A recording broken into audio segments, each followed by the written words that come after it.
Assalamualaikum warahmatullahi wabarakatuh. Bagaimana kabarnya? Semoga kalian dalam keadaan sehat walafiat dan tetap semangat. Nah, pembelajaran kita kali ini masih berlanjut menggunakan pembelajaran secara online. Dan untuk pembahasan kita yang pertama di tahun ajaran 2020-2021 di kelas 9 ini adalah kerajinan bahan keras. Adapun tujuan pembelajarannya adalah memahami prinsip kerajinan bahan keras. Akan ada 3 topik bahasan utama. Yang pertama, keunikan bahan kerajinan, fungsi kerajinan bahan keras, dan aspek rancangan dalam produk kerajinan. Nah, sebelum Ibu menjelaskan lebih lanjut, Ibu akan menjelaskan mengenai produk kerajinan dari bahan keras ini adalah produk kerajinan yang menggunakan bahan dasar yang bersifat keras. Selanjutnya, keunikan bahan kerajinan. Adapun keunikan dari bahan yang digunakan sebagai bahan dasar kerajinan, misalnya tanah liat memiliki tekstur halus dan elastis. Kemudian ada serat batang pisang memiliki tekstur kasar dan berwarna coklat bergradasi. Selanjutnya, ada kayu bersifat keras dan memiliki warna. Kemudian ada bambu dan rotan memiliki sifat lentur dan kuat. Kemudian ada kulit memiliki tekstur permukaan kulit hewan yang menarik dengan menampilkan warna-warna alaminya. Kemudian ada logam emas, perak, atau perunggu yang memiliki kesan mewah dan kuat. Dan yang terakhir, ada batu memiliki beraneka warna yang menenangkan. Selanjutnya ada fungsi kerajinan bahan keras. Nah, tentu kalian masih ingat bukan bahwa di kelas 8 kalian sudah mempelajari fungsi kerajinan. Ya, fungsi kerajinan itu terbagi menjadi 2 bagian. Yang pertama, sebagai benda pakai. Maksudnya seperti apa? Jadi karya kerajinan berfungsi sebagai benda pakai adalah karya kerajinan yang diciptakan untuk mengutamakan fungsinya. Sedangkan unsur keindahannya ini hanyalah sebagai pendukung. Dan fungsi yang kedua ada benda hias. Maksudnya kerajinan sebagai benda hias adalah karya kerajinan ini dibuat sebagai benda pajangan atau hiasan. Jadi, jenis ini lebih menonjolkan aspek keindahan daripada aspek kegunaan atau segi fungsinya. Berikutnya adalah contoh kerajinan sebagai benda pakai.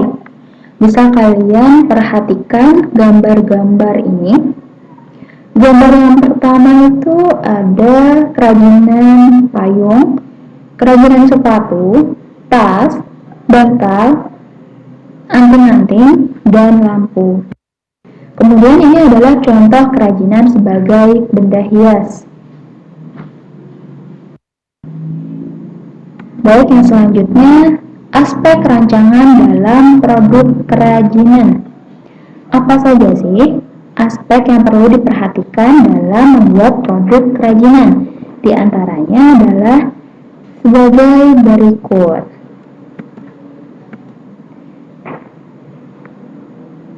Mempertimbangkan faktor teknis pengerjaannya.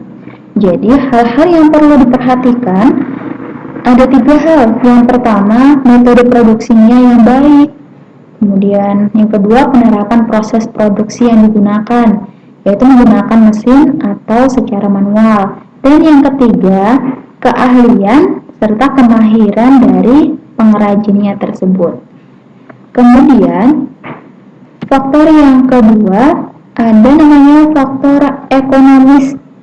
Dalam faktor ekonomis ini, hal yang perlu diperhatikan ada 5. Yang pertama, selera konsumen terhadap produk kerajinan. Yang kedua, strategi pemasaran yang dilakukan. Yang ketiga, kegiatan distribusi hingga ke tingkat konsumen. Yang keempat, penggunaan hak cipta. Yang kelima, nilai jual serta sumber daya bahan dan alat produksi.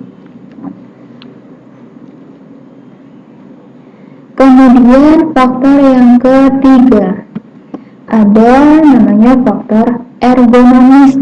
Apa sih faktor ergonomis itu? Jadi faktor ergonomis ini adalah nilai gunanya. Apa saja hal-hal yang perlu diperhatikan dalam faktor ergonomis?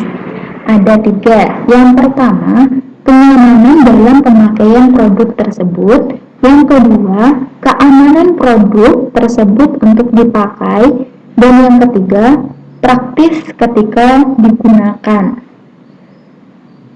Kemudian ada faktor yang keempat, ada namanya faktor sains dan teknologi. Adapun hal-hal yang perlu diperhatikan ada 2. Yang pertama, mengikuti tren yang berkembang, tentunya bukan. Kemudian yang kedua, harus memiliki ide atau gagasan yang terbaru. Nah, faktor yang kelima, faktor estetika atau keindahan. Jadi hal-hal yang perlu diperhatikan, yang pertama, harus memiliki unsur keindahan. Yang kedua, mempunyai daya tarik. Yang ketiga, penggarapannya yang rinci atau detail. Dan yang keempat, memiliki kesan tersendiri dan elegan. Dan faktor yang terakhir atau yang keenam adalah faktor kondisi lingkungan. Adapun hal-hal yang perlu diperhatikan yaitu menyesuaikan kondisi lingkungan atau wilayah setempat dan memiliki aplikasi nilai budaya setempat. Demikian penjelasan yang dapat saya sampaikan, semoga dapat bermanfaat. Di rumah aja dan jaga kesehatan. Wassalamualaikum warahmatullahi wabarakatuh.